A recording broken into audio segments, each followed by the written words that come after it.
మంత్రివర్గ ఉపసంఘంగా ఉన్నటువంటి రిసోర్స్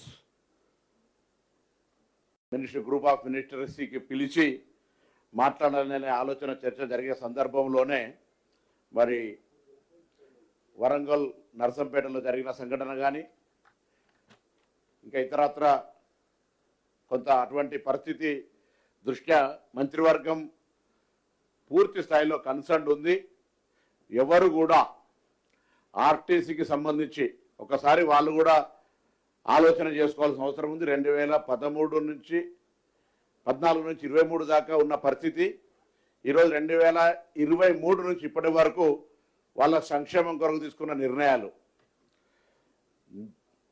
ఎప్పుడు కూడా ఈ ప్రజాపాలన ప్రభుత్వంలో ఆర్టీసీకి సంబంధించి అన్ని రకాలుగా పెండింగ్ సమస్యలు పరిష్కరిస్తూ భవిష్యత్తుకు సంబంధించినటువంటి అన్ని అంశాల లోపల సానుకూలంగా ఉంది. కొత్త క్యాబినెట్ స్థాయిలో డిస్కషన్ జరగాల్సినటువంటి 3 అంశాలు ఉన్నాయని పిఆర్సీ కావచ్చు లేదా విలీనం కావచ్చు గుర్తింపు సంఘాలది అనేటువంటిది దానికి సంబంధించిన అంశం కూడా ఆఫీసర్స్ కమిటీ ద్వారా చెప్పడం జరిగింది. కానీ సరే కారణాలు ఏవైనా వాళ్ళు ఆఫీసర్స్ కమిటీ చర్చ చేసి 4 వారాలు జీవోలు ఇచ్చిన తర్వాత కూడా ఈ కార్యక్రమం జరిగింది. సో ప్రభుత్వం గౌరవ ముఖ్యమంత్రి గారు ఉప ముఖ్యమంత్రి గారు సహచార మంత్రులందరం కూడా ఈరోజు ఆర్టీసీ కార్మికులకు విజ్ఞప్తి చేస్తా ఉన్నాం. దయచేసి ఎటువంటి తొందరపాటు ఆలోచన చేయకండి.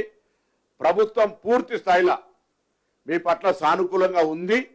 అన్ని అంశాలకు సంబంధించినటువంటి విషయం లోపల మంత్రివర్గ ఉపసంఘం త్వరలోనే రేపు ఎల్లుండి ఎప్పుడో కూర్చొని మీకు సంబంధించిన అన్ని అంశాలను వింటుందనే మాట మనం చేస్తూ మీ అందరూ కూడా తెలుసు కొత్త పత్రికల ద్వారా సమాజానికి చెప్పడం కొరకు మేము అధికారంలోకి వచ్చిన తర్వాత అటు మహాలక్ష్మి పథకాన్ని ఇవ్వడమే కాక 2013 పిఆర్సీ పెండింగ్ బకాయిలు 280 కోట్లు ఇచ్చినాం.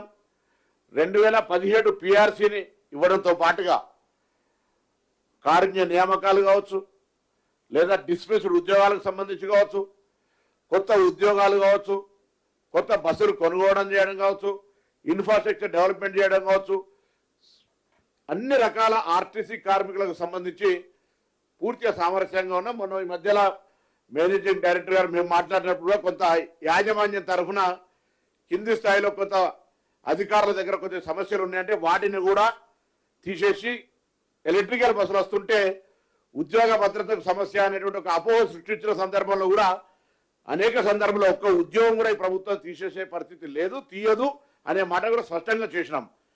కానీ బయట నుంచి కొంత ప్రోత్సాహం జరిగిందా లేకపోతే ఇంకొక ఉద్రేకపూరితమైన వాతావరణం కలిగిందా ఏది ఏమైనా దయచేసి మరొకసారి అందరికీ తెలంగాణ ప్రభుత్వం పక్షాన ఈరోజు క్యాబినెట్లో చర్చించిన మేరకు కానీ వారి పట్ల ఇప్పటి వరకు అవలంబించిన తీరు పట్ల కానీ అందరికీ విజ్ఞప్తి చేస్తాను. దయచేసి ఎవరు కూడా ఎటువంటి అనాలోచిత నిర్ణయం తీసుకోవద్దు. కార్మికుల సంక్షేమం ప్రయాణికుల సౌకర్యం సంస్థ పరిరక్షణ అనే ప్రకారంగా ఈ ప్రభుత్వం వ్యవహారం చేస్తుంది. ఈరోజు ఒక రవాణా శాఖ మంత్రిగానో లేకపోతే ఇంకొక మంత్రే కాకుండా మొత్తం క్యాబినెట్ అంతా కూడా మీ పట్ల కన్సర్న్ ఉంది అనేటువంటి మాట సందర్భంగా వ్యక్తం చేస్తా ఉన్నాను.